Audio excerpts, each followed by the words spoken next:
Hey there, country fans and music lovers alike. Today we're diving into the life of Buck Owens, the sharecropper's son, who escaped the Dust Bowl, pioneered the raw and electric Bakersfield Sound, and left us with a stack of unforgettable hits. From Act Naturally to owning his own media empire, Buck's story is a journey through heartache, triumph, and a whole lot of twang. Saddle up. You won't want to miss this. Alvis Edgar Owens Jr., but the entire country music world knows him simply as Buck Owens. He was born on August 12, 1929, in Sherman, Texas, into a family of sharecroppers, people trying to make ends meet by farming someone else's land. That was a tough life from the start, no question about it. Many families like the Owenses saw no better option than to keep working that sun-baked soil in exchange for a small portion of the crops. But beyond the heat and the hardships, there was a little boy with an extraordinary spirit destined to become the driving force behind what we now call the Bakersfield Sound. Buck's early childhood was shaped by struggle as much as anything else. The Great Depression's aftershocks and the Dust Bowl calamity tore through rural areas like Texas and Oklahoma, turning them into virtual wastelands. By 1937, when Buck was just 8 years old, the family decided they'd had enough. Dust storms were ruining crops and causing respiratory problems. The Owenses gathered what they could carry, climbed into a dilapidated old car. Some stories say it was a Model A Ford. Others say it might have been a broken-down truck and headed for Mesa, Arizona. Thousands of families took the same route, all chasing rumors of better living conditions, where fruit farms might offer some daily wages. For Buck's family, that meant more manual labor, but at least it was better than starving on failing farmland. Growing up in Mesa was no walk in the park, though. Buck dropped out of school around age 13, primarily to help pick fruit and support the family. You can imagine a teenage boy, sweat pouring off him under the scorching Arizona sun, moving from orchard to orchard or field to field, doing whatever it took to help his parents keep food on the table. He didn't come from wealth or even moderate comfort. "Work was my school, music my salvation," Buck was once quoted as saying in a 1996 interview with the Tennessean. He used that phrase to sum up exactly how he felt about his early years. Labor had replaced formal education, but music had planted a seed of hope. It's hard to overstate just how important that hope became to him. Buck didn't earn his nickname by accident. The Owens family had a mule by that name, and little Alvis Edgar took a liking to it so much that the name Buck wound up sticking to him too. His family joked he was stubborn like that mule, and so Buck was the perfect moniker.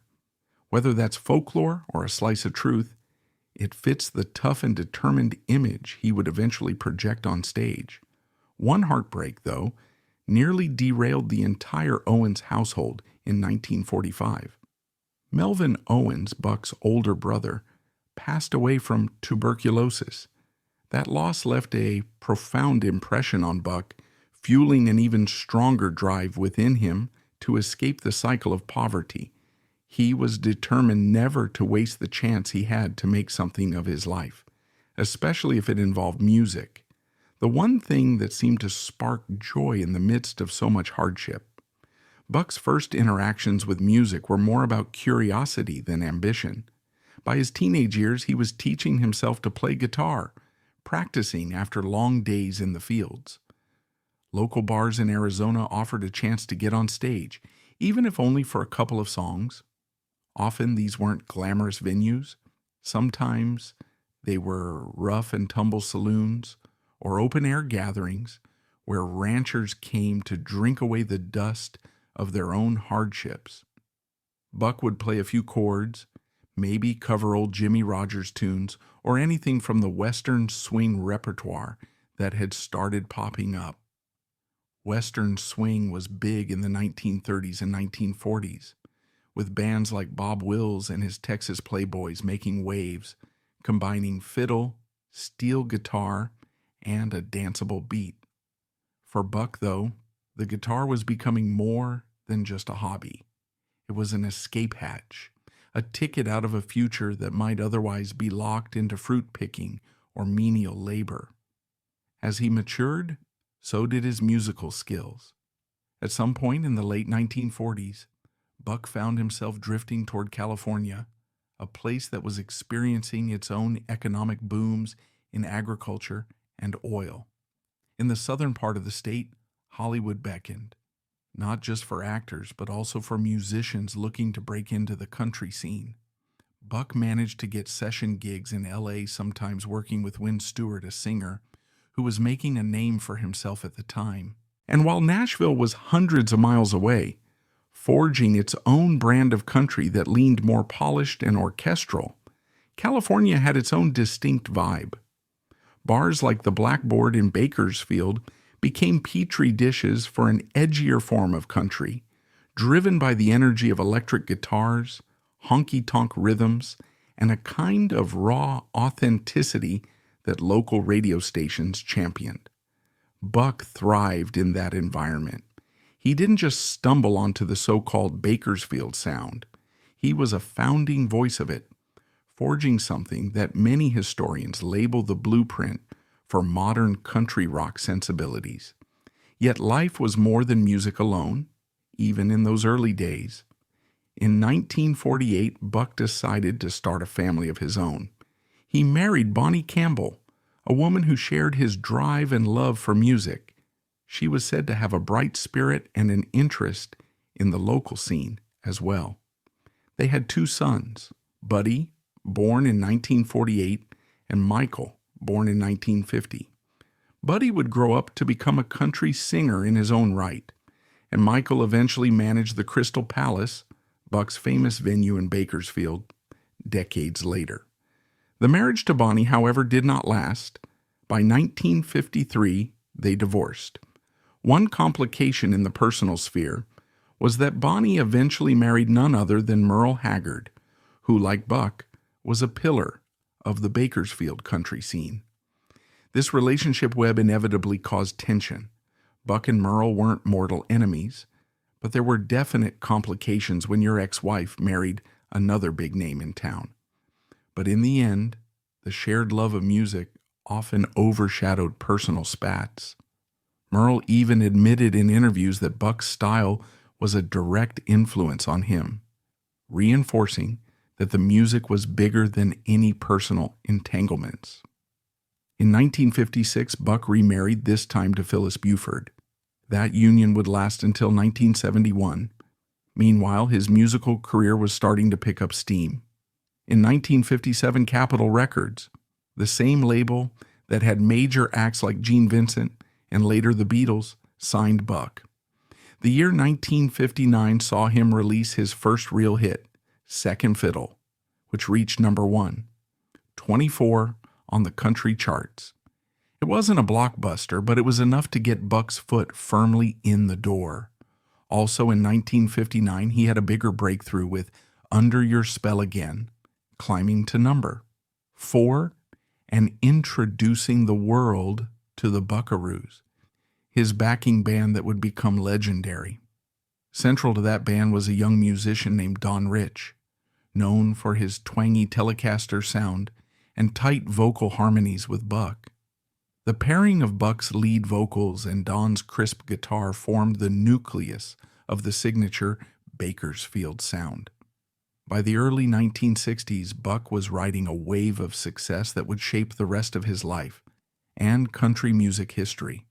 Between 1963 and 1972, he scored 21 number 1 hit on the country charts. Think about that for a moment.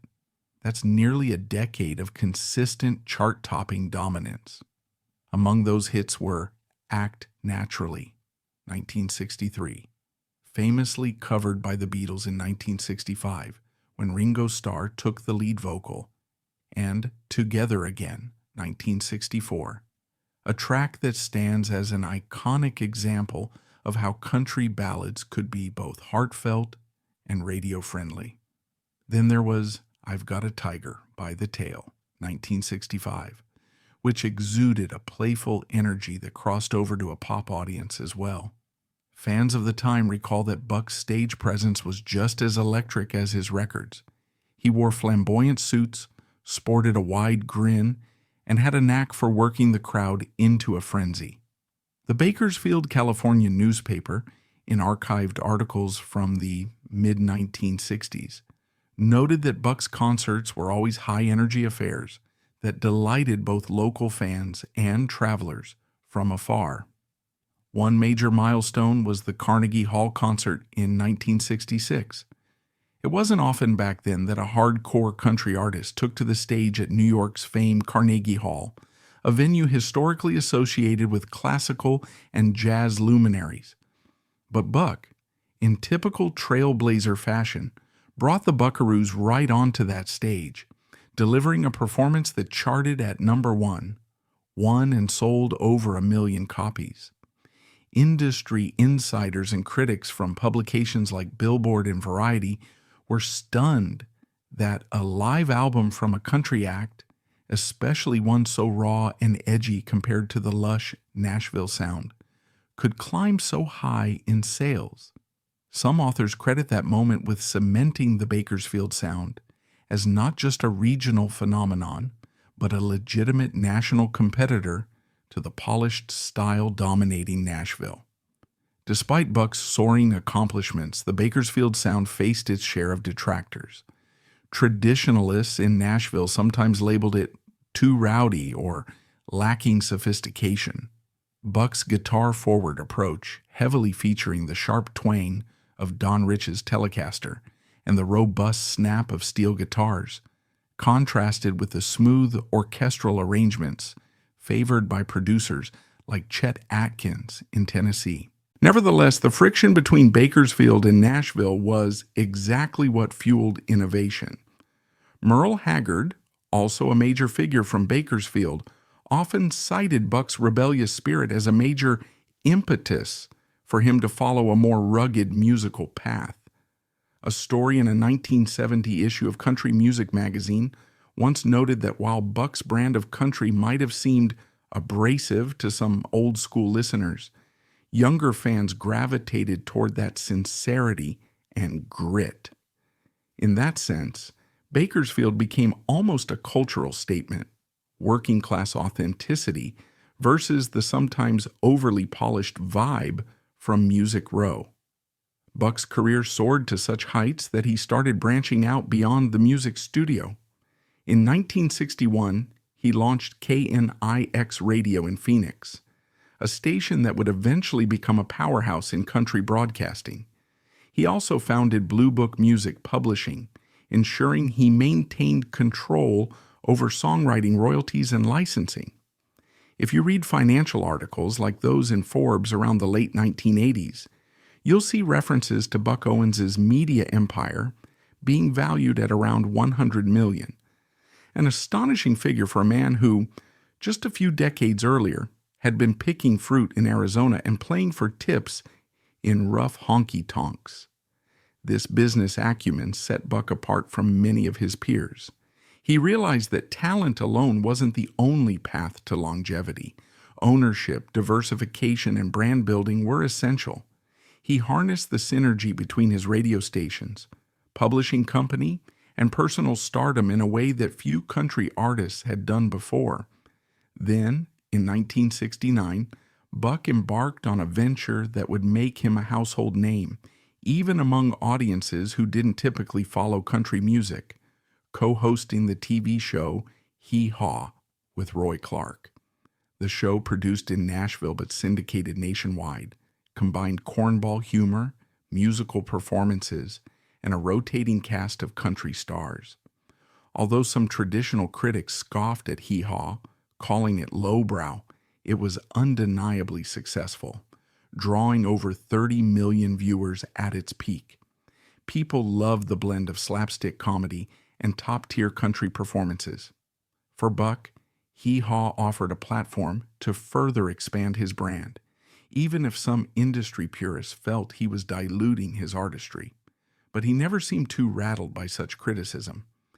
In interviews, some of which can be found in local TV station archives, Buck emphasized that Hee Haw introduced him to an entire cross-section of America that might never have listened to country music otherwise.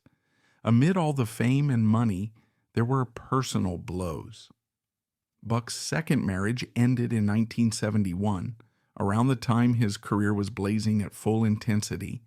However, the event that truly shook him to his core was the death of Don Rich, his longtime friend and lead guitarist, in a motorcycle accident on July 17, 1974. Don was only 32 years old. The bond between them was so strong that Buck once described Don as my right arm. According to a 1975 interview in Billboard, Buck confessed that part of me died with Don. Many fans and music historians believe that this single event was the beginning of a new, more somber phase for Buck. He kept performing, yes, but some say the sparkle in his eyes dimmed. Instead of touring relentlessly, he started channeling his energy into real estate ventures, radio expansions, and building a more diversified empire. Country chart success became less frequent. His last top 10 was Big in Vegas, number 5, back in 1969, and by the mid-1970s, he wasn't charting nearly as well as before. Yet the seeds of a comeback began to sprout in a place Buck might not have initially expected. In 1972, he had co-written a track called Streets of Bakersfield, which more or less served as an homage to the rough and tumble city that shaped him. In 1988, Dwight Yoakam, himself an emerging star who revered the Bakersfield Sound, invited Buck to record a duet version of that song. The collaboration shot to number 1 on the country charts, introducing Buck's voice to a new generation of fans who might have recognized him from Hee Haw reruns, but not fully grasped his importance to country history. Rolling Stone's late 1980s coverage of the single praised Buck's vocal tone for retaining that signature edge, and lauded Yoakam for paying tribute to a pioneer. The two performed the duet on various stages and TV shows, effectively marking Buck's re-entry into the mainstream country scene after years of commercial lull. In 1992, after decades of representing the West Coast brand of country, Buck finally joined the Grand Ole Opry. It was a late acknowledgement, especially since the Opry was historically the temple of Nashville's country establishment, and Buck had built his career hundreds of miles away in Bakersfield. But as the era's attitude softened and the music world recognized the significance of cross-pollination among different country styles, it became clear that Buck deserved an Opry invitation. Fans witnessed him stepping onto that revered stage, bridging the gap that had long existed between Bakersfield and Nashville. Many interview clips from that period show a proud yet somewhat amused Buck, standing in the Opry circle, remarking how it felt like he was finally home, even though in reality his musical heart always belonged to California. By the mid-1990s, Buck took a step that would leave a permanent symbol of his legacy in Bakersfield, constructing the Crystal Palace, a combination museum venue and restaurant. Opened in 1996, the palace displayed a treasure trove of Buck Owens memorabilia, including the Telecaster guitars, made famous by Don Rich. It wasn't just a static exhibit. Buck performed there regularly, hosting shows for fans from all over. Many travelers included the Crystal Palace on their must-visit list, especially if they considered themselves true followers of country music. Articles from the Bakersfield Californian around that time describe opening night as a star-studded affair, with local dignitaries, country stars, and longtime fans eager to pay homage to the man who had put Bakersfield on the global music map. Also in 1996, Buck was inducted into the Country Music Hall of Fame. At this point, any lingering notion that he was a mere West Coast outlier vanished. The Hall of Fame recognized his role in revolutionizing country music with the Bakersfield Sound, a loud and proud alternative to the pop-influenced Nashville style of the 1960s. The induction ceremony was emotional, with references to Buck's hardscrabble youth, his unstoppable run of hits, and the tragedy of losing Don Rich so early. Interviews and coverage by outlets like the Los Angeles Times captured Buck's gratitude for the honor, even as he modestly claimed he never set out to be some kind of living legend. In 1997, Rhino Records released the Buck Owens collection, a curated box set that spanned his entire career. Critics praised the set for showcasing the full scope of Buck's artistry, from the raw bar performances in the 1950s to the polished hits of the 1960s and beyond. The box set also sparked a renewed interest in the Bakersfield Sound among younger listeners who had grown up on rock or pop but found the edgy twang refreshing. Several music bloggers and websites at the time compared the Bakersfield Sound's influence to that of proto-rock and roll, highlighting the parallels between the raw energy in Buck's recordings and the garage band ethos that fueled so many rock subgenres. Buck continued performing at the Crystal Palace well into the 2000s. His sons, Buddy and Michael, were by then fully involved in the family enterprise. Michael in particular took on managerial responsibilities, ensuring the venue ran smoothly. The Palace became a second home for country artists passing through town. Some nights, well-known figures like Dwight Yoakam or Brad Paisley would drop by for an informal jam, embodying the spirit of camaraderie that Buck had fostered. Paisley, who emerged as a country star in the late 1990s, once cited in a 2006 CMT interview that Buck's guitar-driven approach inspired him to keep the Telecaster front and center in his own music. On March 24, 2006, Buck performed Big in Vegas on the stage of the Crystal Palace.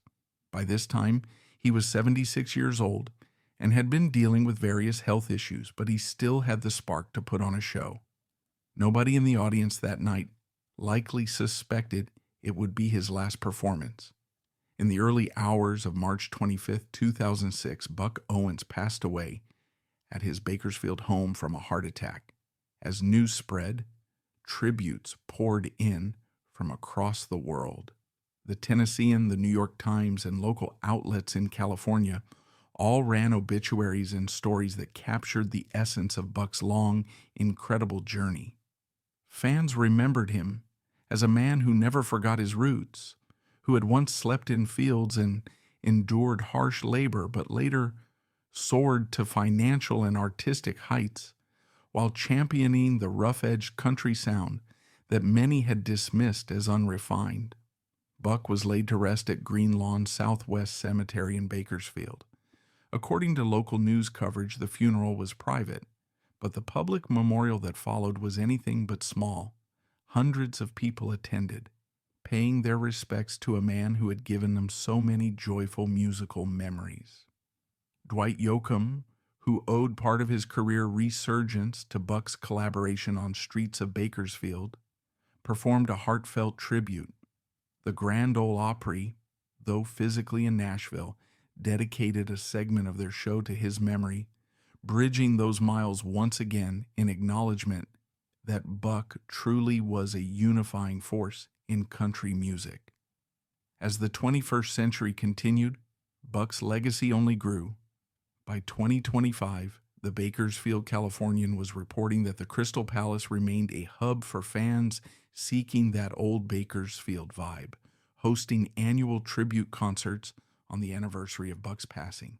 Collectors still rave about Buck's 46 charted singles, which included 21 #1 hits, hits, and more than 15 million records sold overall. Numbers gleaned from industry sources like Billboard's historical data and the RIAA's plaque listings. Some fans even note that those numbers might be conservative, given how record-keeping in the 1960s and 1970s sometimes undercounted sales for country acts in certain regions. Meanwhile, streaming platforms show that songs like I've Got a Tiger by the Tail and Act Naturally have found fresh audiences, racking up significant play counts among younger generations who discover them in algorithm-driven playlists. In 2025, a new wave of interest surrounded the reissued album Live at the White House, 1972, a rare performance not often circulated widely in previous decades. Coupled with a documentary project titled Buck M, an in-depth look at Buck's life and times, these releases garnered attention on social media and in country music circles. Reviews from outlets like Saving Country Music, a popular independent blog that often champions traditional sounds, praise the raw emotion and honesty in Buck's performance. The doc included interviews with longtime Bakersfield residents who remembered him as the unassuming guy who used to roll into the blackboard with a battered guitar case and a dream. The doc also revealed that behind those big smiles and playful stage antics was a man deeply shaped by the tragedies he faced: his brother's death, the end of 2 marriages, and the devastating loss of Don Rich. In the documentary, Merle Haggard's earlier comments surfaced again, praising Buck's unstoppable energy and vision, even if their personal entanglements were complicated by Bonnie. The film noted that in the end, Merle and Buck shared mutual respect that transcended everything else.